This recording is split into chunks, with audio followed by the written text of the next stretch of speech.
Bendize, ó minha alma, o Senhor, Senhor meu Deus, Deus meu, como tu és magnificente, sobrevestido de glória e majestade. Esse aqui é o Salmo 104, verso 1. Olha quantos elementos a gente encontra aqui, né? Primeiro, diga coisas do seu coração para o Senhor. Diga coisas boas.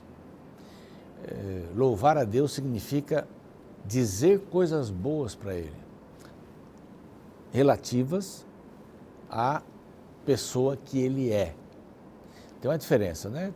Tecnicamente, essa diferença de você adora pelo que Ele é e o louva pelo que Ele faz. Mas o primeiro é adorar por quem Ele é. Não é? Senão eu só vou ficar esperando coisas que eu quero e que eu peço para Deus e dão certo.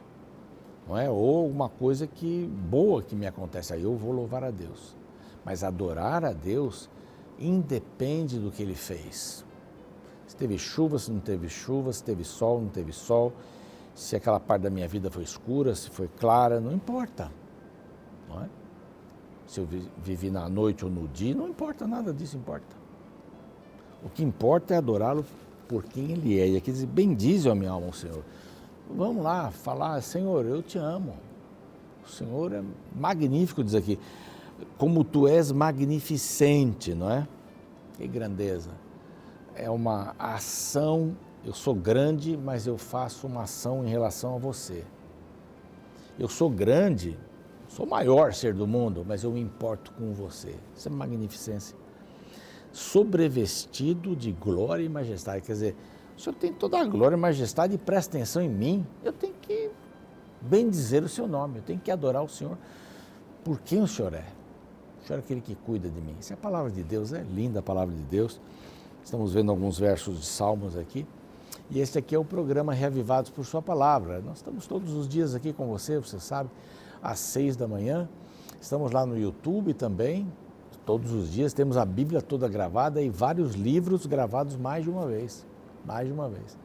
Pastor Fávero, o diretor da nossa faculdade de teologia aqui em São Paulo, ele que começou gravando de Salmos até Malaquias, depois eu peguei de Lucas, dei uma volta inteira na Bíblia, né, terminando Apocalipse, uma volta inteira, e agora estamos de novo.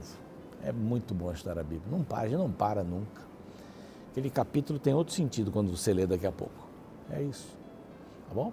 Estamos então no YouTube, nosso canal lá é Reavivados por Sua Palavra NT, vai lá, se inscreva lá. Estamos no Deezer, no Spotify, estamos também no NT Play, tem outros conteúdos bacanas para você acompanhar. E a gente fica muito grato aos Anjos da Esperança, que na realidade Deus os tem usado para manter a rede Novo Tempo. Rádio, TV, mídias sociais, cursos bíblicos, sempre novos e gratuitos. A bênção dos Anjos da Esperança. Quer se tornar um Anjo da Esperança? Aqui, ó. Esse é o WhatsApp. Você pode mandar uma mensagem querendo saber informações e tudo mais, tá bom? E graças a estes Anjos da Esperança, essa revista aqui, como eu disse, vai chegar gratuitamente na sua casa. Cura do pecado. São 15 temas. Pastor Rafael Rossi, que apresenta o Arena do Futuro, aqui da Novo Tempo, pregador aí na América do Sul, evangelista, ele preparou aqui, olha, 15, só para você ter uma ideia, 15 temas, a lei de Deus, nova terra, Deus existe, olha que pergunta, hein? E tem a resposta aqui, biblicamente falando. Este outro número de WhatsApp, você manda uma mensagem e pede a revista, tá bom? Guarde esse número aí. Pode passar esse número para os amigos também, para eles pedirem, ok? Nós vamos para um intervalo e na volta vamos estudar o capítulo 35, tá bem? Segundo Crônicas 35, não sai daí.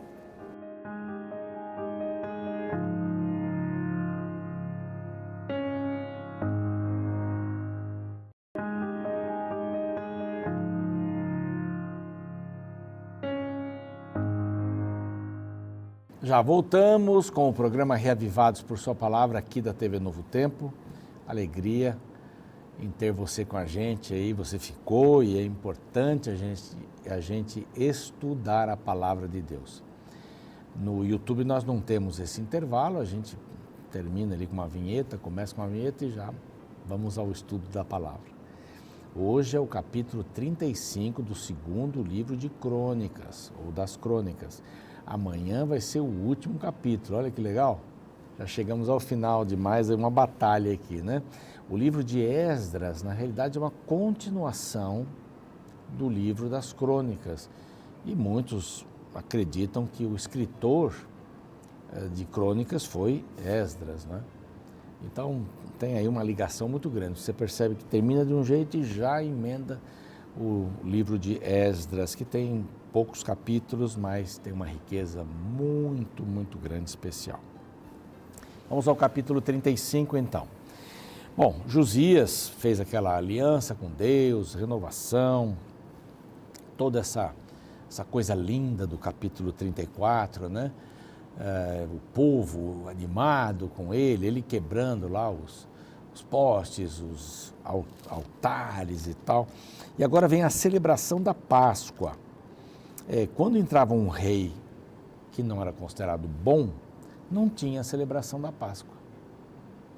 Ou não tinha da maneira como Deus tinha planejado. Você entende isso? Então é assim. Aqui ele comemora então a Páscoa no dia certo, 14º do primeiro mês, né? Esse era o dia estabelecido. Estabeleceu os sacerdotes, quer dizer, então ele novamente, como fez Ezequias, né? Arrebanhou o povo de novo, desenvolveu o que Davi tinha deixado, né? Como é que seria a manutenção dos levitas, ofertas, dízimos, etc. e tal. E falou tudo como tinha que ser feito, e o povo fez de novo, houve alegria. 14 dias de festa. A celebração da Páscoa de Josias tem essa diferença em relação à celebração da Páscoa de Ezequias. Ezequias, o povo terminou os primeiros 7 dias, não, aliás, eram 7 dias, e nós queremos mais, então mais 7 dias. Olha que coisa impressionante, o povo estava animado. Né? Aqui não houve 7 dias, 14, mas houve 7 dias, mas eu gosto do verso 2 que diz assim: estabeleceu os sacerdotes nos seus cargos. Então toda aquela divisão, né? Quem ia fazer o quê, os levitas o que tinham que fazer, e e os animou a servirem na casa do Senhor. O rei estava animando os sacerdotes a serem um exemplo espiritual e que fizessem isso com alegria, com ânimo. Tem uma parábola, uma história, uma ilustração, que alguém estava sonhando e ele chegou até onde Satanás guardava as suas sementes. E então Satanás abriu um celeiro e disse: está aqui, as sementes que eu uso. E ele viu um montão muito grande, era a semente do desânimo. E ele disse: nossa, quanta, né? É incrível o trabalho que você faz aqui em todos os corações. Todos os corações não. Eu só não consigo plantar as minhas sementes, a semente do desânimo especialmente, num tipo de coração. E qual é esse coração? Um coração agradecido. É uma ilustração, mas ensina uma lição bela, não é? Um coração agradecido nunca vai ter sementes de maldade. Coração agradecido a Deus vai viver assim. Então aqui estava um homem agradecido a Deus, viu? Estava bem animado, e ele queria animar também os sacerdotes e os que trabalhavam com eles para a Páscoa. Vamos lá, gente, olha, isso é importante, vamos relembrar o que Deus fez conosco, tirando-nos do Egito, vamos celebrar a nossa libertação. E ele deve ter dito muitas palavras aí. Ele também disse aos levitas que ensinavam, verso 3, a todo Israel, e estavam consagrados ao Senhor: ponde a arca sagrada na casa que edificou Salomão, filho de Davi. A arca nem estava lá. Já não tereis essa carga nos vossos ombros. A arca tinha que ser carregada nos ombros dos levitas, ela tinha argolas. Você lembra quando Uzá acompanhou a arca, que estava colocada numa carroça, numa carruagem? Não era para levar numa carruagem. E quando ele foi segurar, um balançar lá da carroça, ele acabou morrendo. Porque a arca não devia estar sobre nenhum objeto para ser carregado, sobre os ombros dos levitas. Os levitas ensinavam Israel, eles eram professores, então por isso que havia vários pontos e várias cidades onde eles estavam colocados, e eles vinham daquelas cidades depois, quando estava organizada a Páscoa, eles vinham para a semana que eles tinham que trabalhar no templo, voltavam para lá. O que eles faziam? Bom, eles ensinavam o povo. Os levitas eram fundamentais, eram os cantores, eram os porteiros, trabalhavam no templo, trabalhavam ali fortemente e ensinavam nas cidades onde eles estavam pulverizados. Olha que fantástica essa visão de educação, né? Estavam em vários lugares ensinando. Bom, ele pediu então que eles se preparassem. O verso 4 diz assim: preparai-vos, isso aqui é o rei falando, preparai-vos segundo as vossas famílias, segundo os vossos turnos e segundo a prescrição de Davi, rei de Israel, e a Salomão, seu filho. Porque Davi deu a prescrição, essa família vai fazer isso, aquela família vai fazer aquilo. Então, aqui, ele está ligando ao que era a base do nascimento de Jesus, Davi. O renovo de Davi, está ligando lá atrás. Diz assim: ministrai no santuário, segundo suas famílias, tal. Ele foi dando ordens, né? Imolai o cordeiro da Páscoa e santificai-vos. Eles viriam ser santificados, né? E preparai-o para os vossos irmãos, tudo segundo a palavra dada por intermédio de Moisés. Fantástico. Ofereceu Josias, então, para dar o exemplo, como Ezequias fez, ofereceu Josias 30 mil entre cordeiros e cabritos do rebanho para sacrificarem na Páscoa. Esse deveria ser um sacrifício por todos que se achavam ali. Que bela atitude. Ele também deu 3 mil bois. E aqui a Bíblia termina dizendo assim: tudo isso era da fazenda do rei. Ele não pegou de alguém para dar. Sabe aquele negócio? Você pega de alguém, é fácil, né? Pegar dinheiro dos outros e administrar, né? Passa para esse, passa para aquele. O seu dinheiro, aí você é um pouco mais cauteloso, né? Um pouco mais cauteloso. Se a gente pudesse mexer no dízimo, você preferia dar o valor mínimo. Um dízimo de 5%, que não tem lógica nem falar isso, aí dá o valor mínimo. Tudo é menos trabalho. Mas aqui o rei deu 30 mil cordeiros cabritos e depois 3 mil bois. Agora o verso 8 é uma repercussão. Diz assim: também fizeram os seus príncipes ofertas voluntárias ao povo, e aí dá o nome dos sacerdotes, começando com Ilquias, e vai para os outros, e vai dizendo o tanto quanto eles deram, né? Aí 2.600 cordeiros, 300 bois, e foi dando. O pessoal foi dando aqui menos que o rei, né?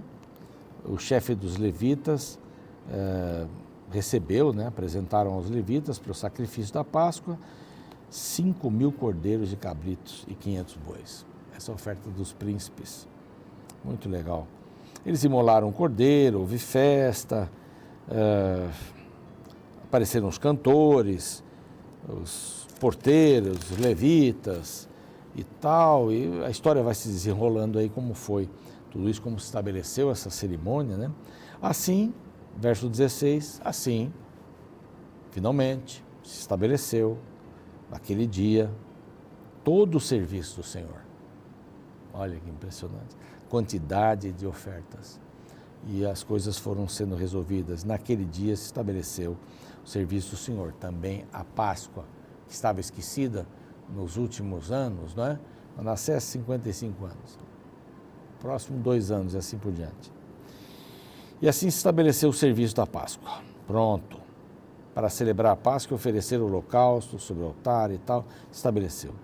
Os filhos de Israel se acharam presentes durante 7 dias. É a festa dos pães asmos, né? Depois.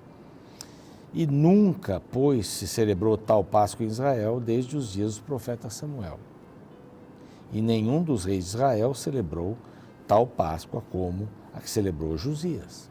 Porque Israel estavam praticamente todos apostatados, né? E foi uma festona. Está dizendo isso para dizer que foi grande a festa. Aí, como o ser humano é o ser humano, olha o que esse Josias vai aprontar. Estava tão bem. Ele ficou sabendo pelos seus espias que Neco, o rei, o imperador do Egito, estava subindo. Só que ele ia guerrear contra Carquemes. Carquemes é na Babilônia. Então não tinha nada a ver com o povo de Israel. Ele passou perto. E olha o que o Josias vai fazer. Aqui diz assim: depois de tudo isso, havendo Josias já restaurado o templo, subiu Neco para guerrear contra Carquemes, junto ao Eufrates. E Josias saiu de encontro a ele. Sabe a diferença, né? Ao encontro e de encontro.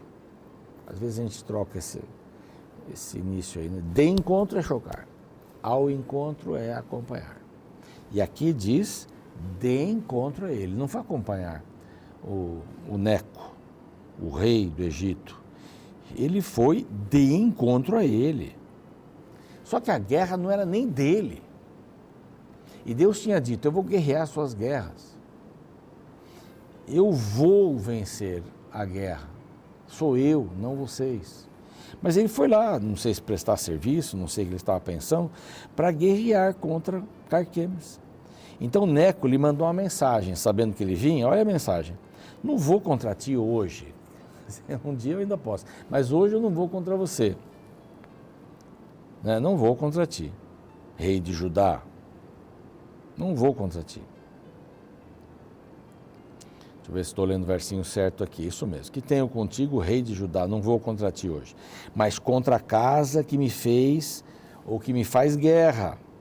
Ali eles estavam guerreando Egito e Babilônia. E disse Deus que me apressasse: cuida de não te opores a Deus que é contigo, que é comigo, para que ele não te destrua. O próprio Neco disse assim: olha, essa foi uma mensagem de Deus, estou indo lá, porque eles estão combatendo a gente. Porém, os porenzinhos da Bíblia, Josias não tornou atrás. Ele disse assim: já que eu vim, vou perder a guerra? Não, vamos lá, temos exército, temos todo mundo, estamos aqui próximos, vamos atacar ao rei Neco.